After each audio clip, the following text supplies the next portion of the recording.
Bonjour à tous et bienvenue sur les Chroniques du blindage. Alors, on va poursuivre et finir cette fois-ci le Mustang. Donc, c'est la dernière ligne droite.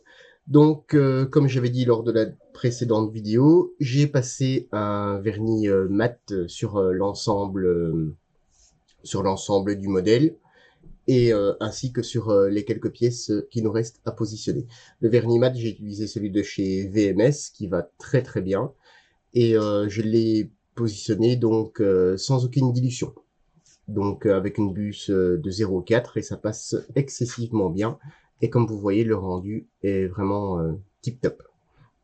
Alors, au niveau des dernières petites pièces à positionner, donc hop, voilà. Donc au niveau, je vais mettre ça de côté. Donc on a l'hélice ici qui est terminée. J'ai passé un vernis mat, mais un peu plus léger pour avoir un peu d'effet de brillant, satin, mat. Enfin, je veux dire, pour avoir des effets un peu... avoir quelques effets sur les pales d'hélice, du fait ils sont vite très sales avec les intempéries. Donc ça, on le déposera en dernier du fait qu'il y a qu'à le positionner pour éviter toute casse. Alors, on a donc les roues, bien évidemment. On a la roulette de queue. Hop, je l'enlève du support. On a donc les échappements, les trains de roulement. Voilà. Je vais tout enlever des supports.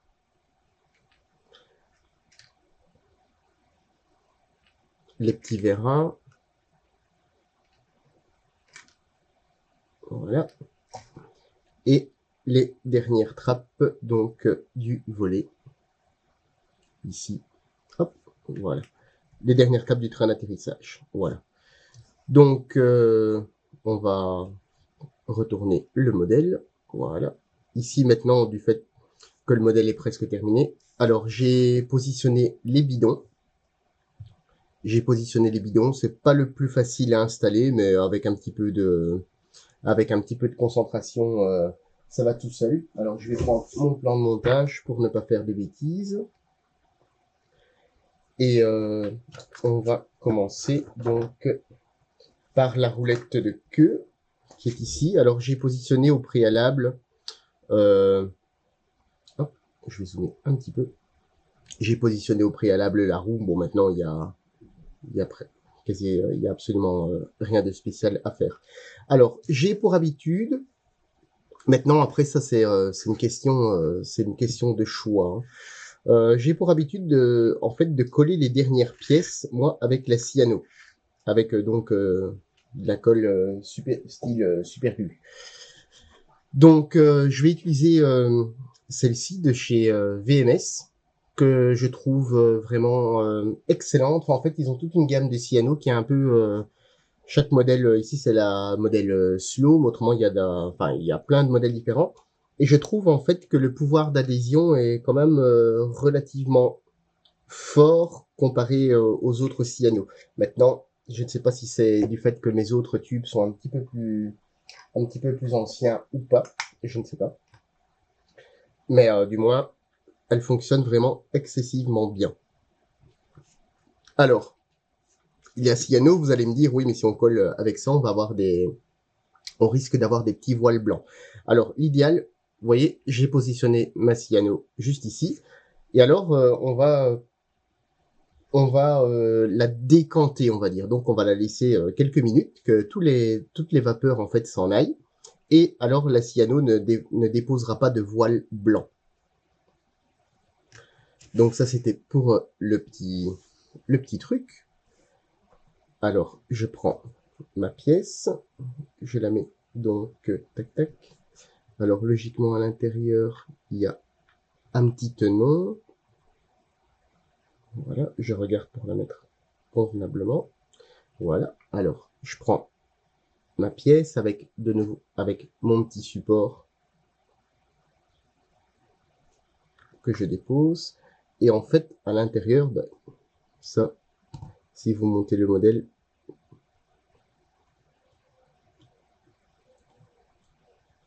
vous allez le voir, il y a un petit tenon Alors, je suis obligé de faire comme ceci.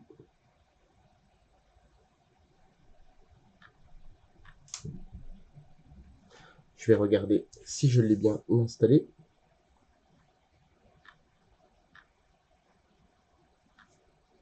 Voilà. Alors,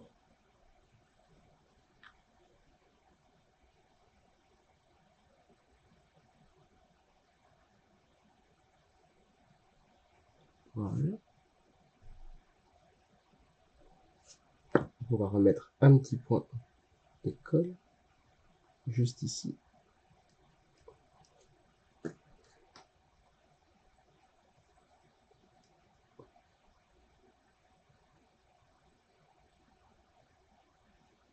Voilà. Donc, vous voyez, j'ai pas mis de... Comme ça, en fait, ça, avec la cyano, ça permet d'avoir une prise directe. Et alors, surtout, ce que ce que les autres cols, donc les cols type Tamiya, enfin les cols liquides, en fait, vont avoir tendance, en fait, à... Enfin, elles vont pas avoir tendance, elles vont complètement, en fait, euh, on va dire, manger votre peinture et vous allez avoir des petits problèmes. Alors maintenant, la cyano, il faut pas non plus déborder partout, puisque si on déborde partout, bien évidemment, c'est un peu plus délicat. Alors ici, on a les échappements qu'on peut positionner aussi. Alors, je regarde donc les échappements. Hop, voilà. Même chose. Je les avais peints sur grappe pour faciliter. Maintenant, on les enlève. Alors, ça ne gêne pas d'avoir les petits points qui sont non peints du fait qu'ils sont à l'intérieur.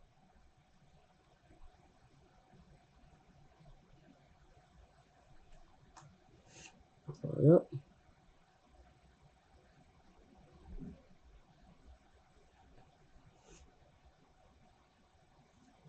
Alors, je retourne mon modèle. Toujours faire délicatement. C'est là où on voit que le support a tout son intérêt. Alors là, je prends dans l'avion dans mes mains, ce sera plus facile. Et je viens déposer un tout petit peu de cyano. Ça ne sert à rien d'en mettre des tonnes du fait que cette pièce-ci ne supporte rien. C'est pas comme le train d'atterrissage. Hop, voilà. Même chose de l'autre côté. Alors, toujours bien faire, encore plus maintenant. Toujours bien faire très très attention aux petites pièces, à l'antenne, ainsi de suite. Ou sinon, vous risquez d'avoir des petits problèmes de casse. On sait toujours refaire, mais bon, c'est un petit peu dommage. Et des fois, ça décourage quand on casse certaines choses. Voilà. Donc, les échappements sont positionnés de part et d'autre.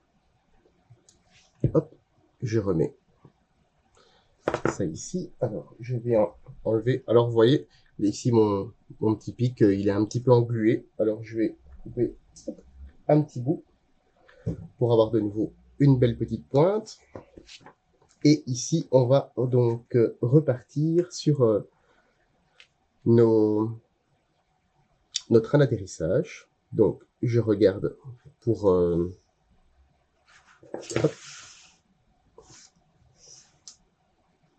Alors, ils se mettent... On va... Toujours, je fais toujours quand même un petit montage à blanc. Enfin, montage à blanc, façon de parler. Je regarde quand même toujours le positionnement. Voilà. Si tout se met correctement. Alors, on va positionner la roue.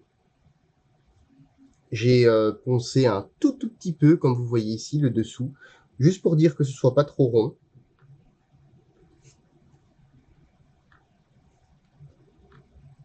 Pour qu'il y ait une légère petite assise sur, sur la roue, c'est un peu plus joli. Hop, voilà. Donc, on regarde que... Et alors, vous voyez, la colle, elle colle réellement instantanément. Que les autres, des fois, faut chipoter un petit peu. Alors, je regarde pour prendre le bon côté du volet. Et le volet va venir se mettre, donc, oups. Voilà, ce sera peut-être plus facile comme ceci. Et le volet, lui, va venir se mettre comme ceci. Enfin, le volet, là. Ouais.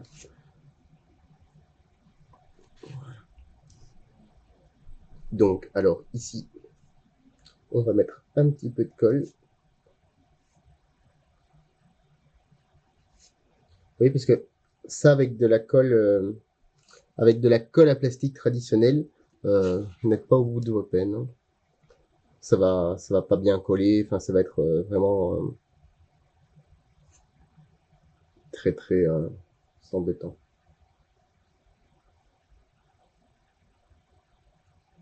Hop, voilà. Vous voyez, c'est mis correctement.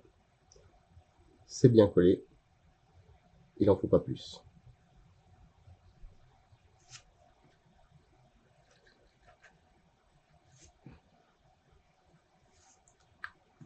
Voilà. Je vais rapprocher un petit peu l'appareil. Voilà. Toujours bien faire attention que ce soit bien mis dans l'ergot. Je pense que c'est un peu difficile avec la caméra, mais on va y arriver.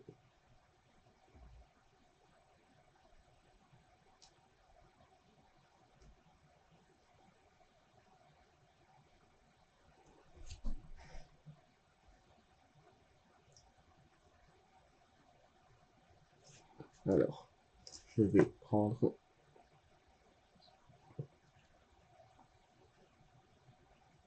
une bruxelle. Vous voyez, c'est un petit peu délicat. En fait, il y a un petit tenon qui est là.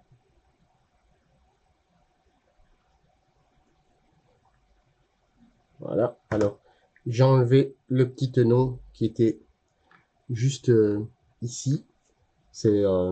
C'est pas grave en soi, dans le sens où ben voilà, on met de la colle. Bon, il y a toujours des petits ajustements du fait que faut pas oublier, on a quand même travaillé pas mal sur le modèle. Puis il y a aussi les différentes couches de couleurs qui sont ajoutées. Il y a voilà, il y a pas mal, il y a pas mal de petites choses. Hein. Voilà.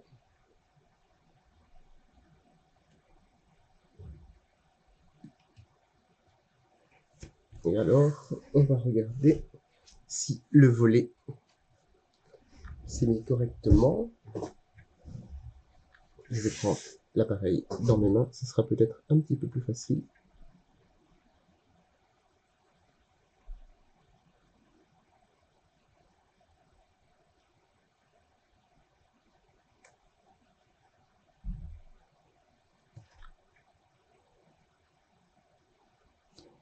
Voilà.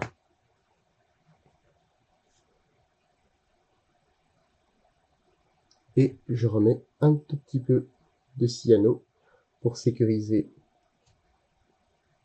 le train d'atterrissage. Voilà.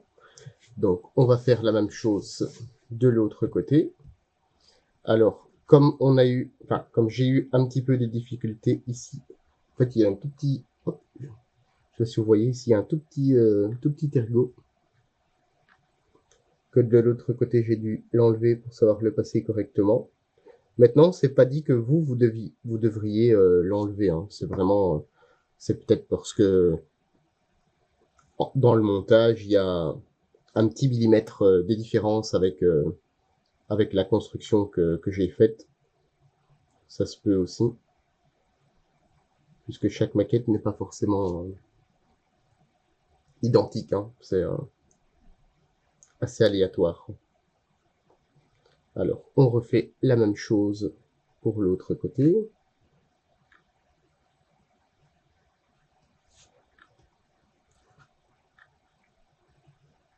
Hop, l'idéal, je me mets à plat. En fait, il y a de nouveau deux. Je sais pas si vous voyez, il y a deux petits endroits en fait où ça vient se loger. Hop, voilà, où ça vient se loger. Et il faut les positionner là-dedans. Ça, vous voyez, un petit peu plus près. Voilà. Et même opération de l'autre côté.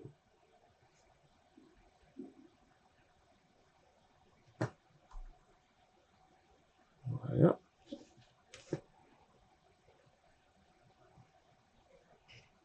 Je reprends l'appareil dans mes mains.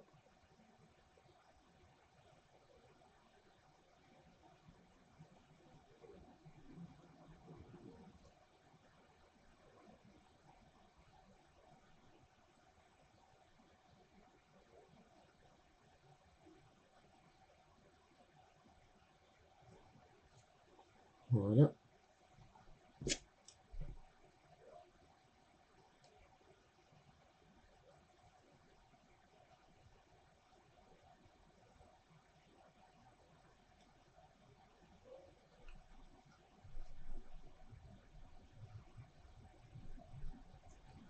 Alors, toujours bien regarder aussi si ça fonctionne bien. Alors, la petite porte s'est décollée, c'est pas grave.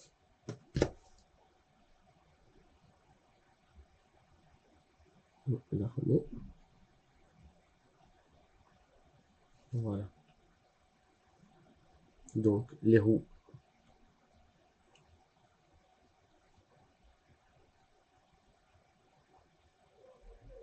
Voilà, sont au même niveau. Donc, on va le mettre sur ces roues juste après pour voir ce que ça donne. Alors, la pièce de la roulette de queue, il faut vraiment faire attention parce que, comme vous voyez, le plastique a tendance à bouger un petit peu et elle a tendance à se croquer légèrement. Donc, quand on appuie dessus, bien évidemment. Alors, on va regarder au niveau des deux derniers volets. Donc ici, on a les petits vérins de nouveau qu'on avait peints sur grappe. Hop, on les dégrappe.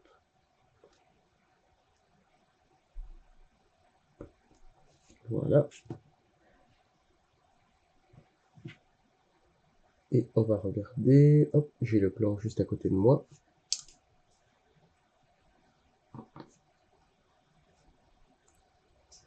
Voilà, donc nos petits vérins, donc qui sont Toriki. Toujours bien se repérer où ils doivent se mettre. Donc même chose. Je mets un petit peu de cyano.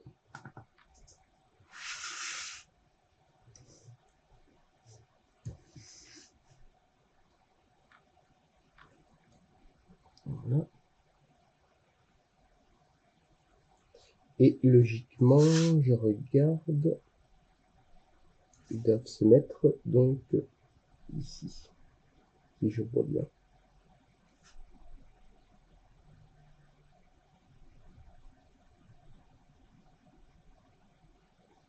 Voilà. Voilà.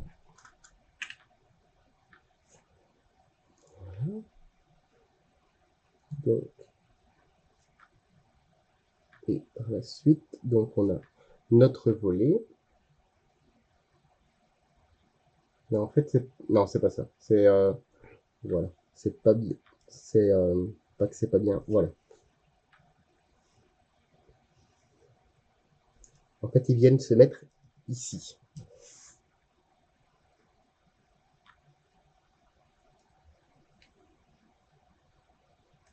Voilà. Et sur le montage, donc de nouveau.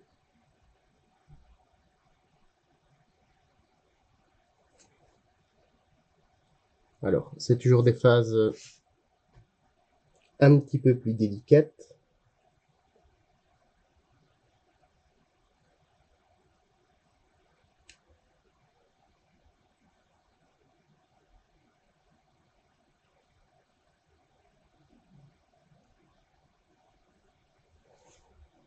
Voilà.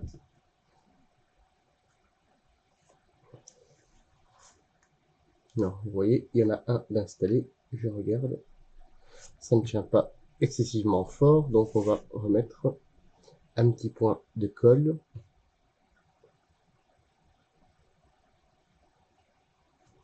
Voilà. Donc, le premier côté est fait. On va passer au second.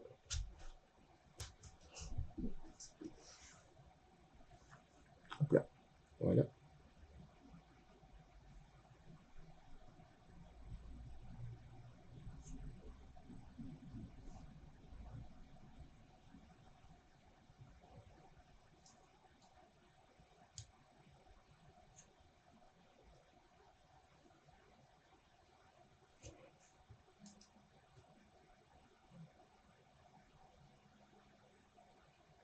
Alors, au doigt, ça colle toujours excessivement bien.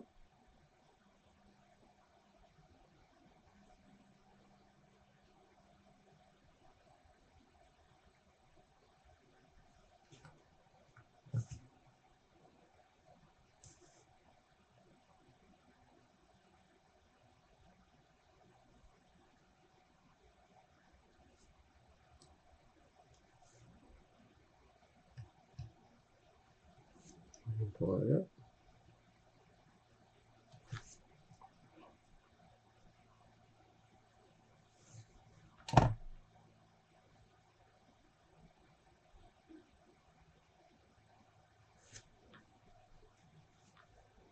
Et voilà. Donc, nos volets sont installés. Alors, cette petite roulette de queue. En plus, aujourd'hui, il fait excessivement chaud, donc ça n'aide pas. Le plastique se ramollit un petit peu. Alors, on va essayer de le mettre sur ses roues pour voir si tout fonctionne. Voilà. Donc, comme je disais, la roulette de queue, c'est pas l'idéal. Alors, j'ai peut-être une petite idée. Bon, comme la cyano durcit quand même assez fort, je fais une petite touche de cyano. Du fait qu'elle durcit, ça va permettre de renforcer un petit peu le plastique. Si jamais certaines personnes l'ont monté, vous pouvez toujours me dire en commentaire si vous avez le problème aussi.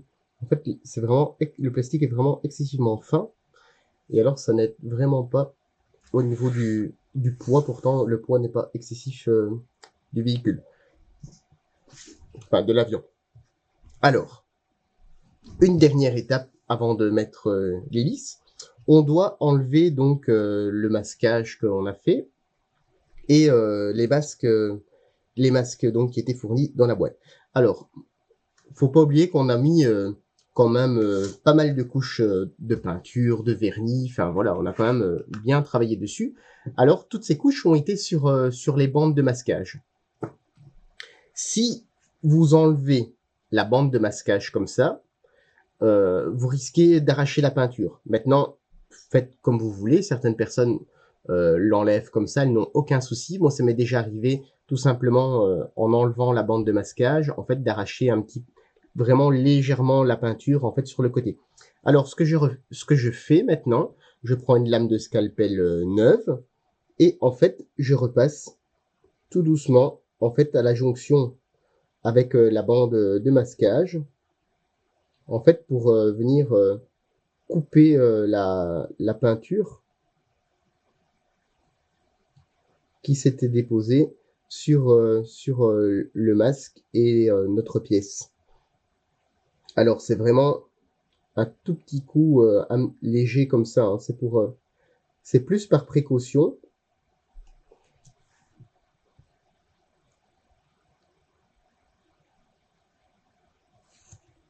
Je vais prendre en main, ce sera plus facile. C'est vraiment par précaution. Mais moi maintenant, je fais tout le temps ça. Après, encore une fois, c'est sans aucune obligation. C'est vraiment ma façon de travailler. Et puis, que ce soit des techniques, ça c'est vraiment en fait, que ce soit pour les débutants ou des personnes un peu plus averties, c'est la même solution, on va dire.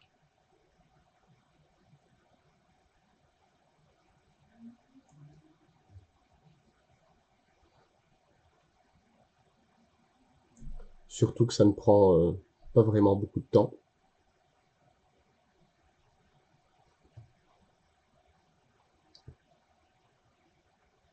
Il suffit tout simplement de suivre la bande de masquage, et c'est vraiment très très léger, hein.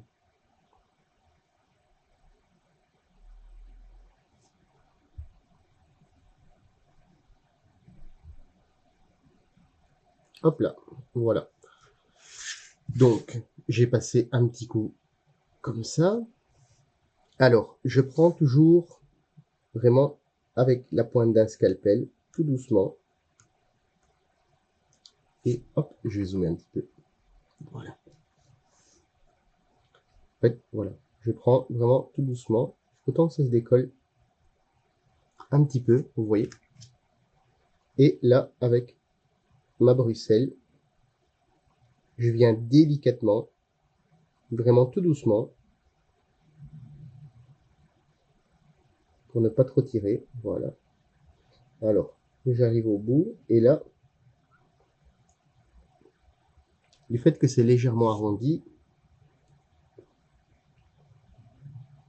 en fait, je prends toujours beaucoup de précautions pour justement éviter ce petit problème. Du fait que ça m'est arrivé une fois. Voilà.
Alors, ici, même chose. Donc, le dessus, c'était donc le produit masquant de chez Amo Mig.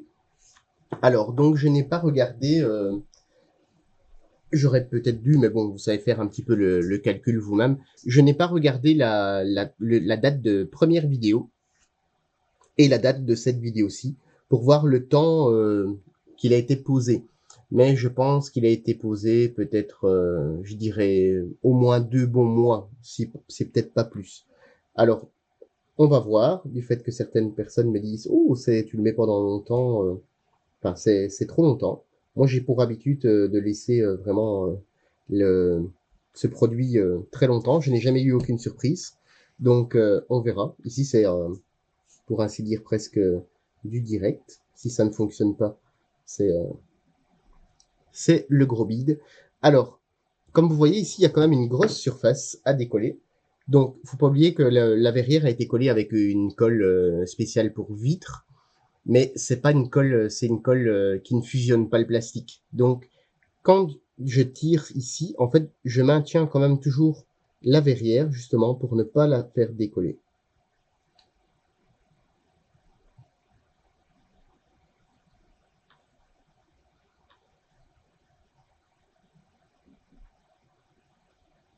Donc, voilà, on enlève une partie. Vous voyez, ça se décolle vraiment très très bien. En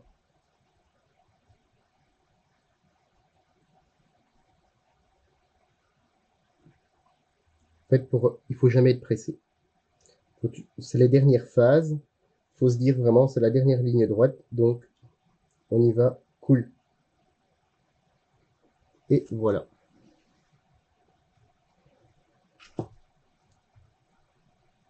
Bien sûr, la verrière, elle a des petits reflets dedans.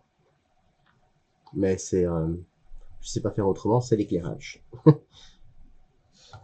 Voilà, donc notre appareil est, pour ainsi dire, terminé. Et maintenant, on va passer à la dernière pièce. On va placer l'hélice. J'ai mis un petit peu de cyano sur les bouts. Voilà. Donc, pour le montage, c'est... voilà, il est terminé. Voilà, donc vous avez vu, j'en ai profité, j'ai sorti un petit socle. Et comme ça, notre appareil est terminé. Et honnêtement, je trouve que ça rend pas mal. Alors, je ne sais pas si... Bon, on voit pas très... C'est un petit socle de chez Trumpeter. Je trouve ça vraiment pas mal. Du fait qu'il y a le miroir, donc vous pouvez voir le dessous. On peut zoomer un petit peu. Donc, notre appareil ici est terminé. Je trouve que il rend plutôt bien. Alors, maintenant, c'est mon avis. À vous de me dire. Ici, on a fait ça avec des techniques plutôt simples pour donc une vidéo destinée aux débutants avec quelques petits trucs et astuces pour poncer, ainsi de suite.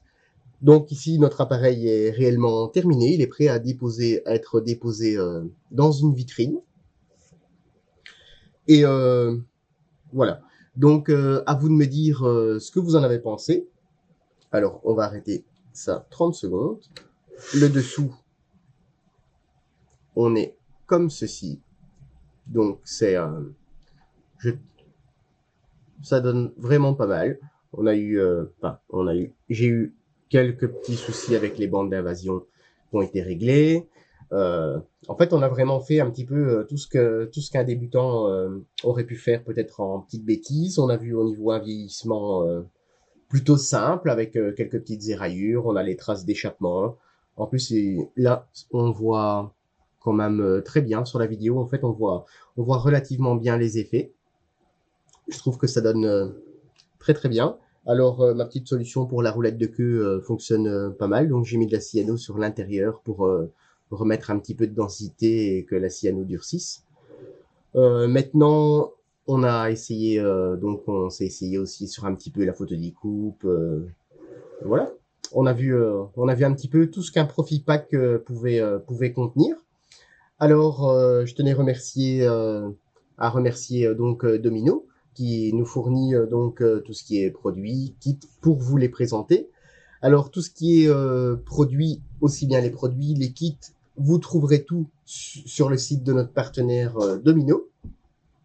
Et donc l'aventure n'est pas finie dans le secteur de l'aviation, puisque je commencerai bientôt une nouvelle playlist avec un autre appareil. On ne sait pas encore exactement sur quoi on va partir, mais on va partir donc toujours peut-être sur le fil débutant, mais on va utiliser d'autres techniques. Donc on va reprendre les mêmes et on va évoluer. Donc on va peut-être essayer le marbrage. Enfin voilà, on essayera d'autres techniques un peu plus évoluées et ne plus vraiment s'attarder sur la construction en elle-même. Donc, puisque la construction d'un kit à l'autre, c'est le même principe, à part bien évidemment les pièces du kit qui sont différentes. Voilà. Donc, j'espère que cette série de vidéos sur le Mustang vous aura plu. Je vous remercie de me suivre et de nous suivre. Et surtout, n'hésitez pas à vous abonner. Lâchez les petits pouces en l'air si ça vous a plu. Et je vous dis à très bientôt sur les Chroniques du blindage.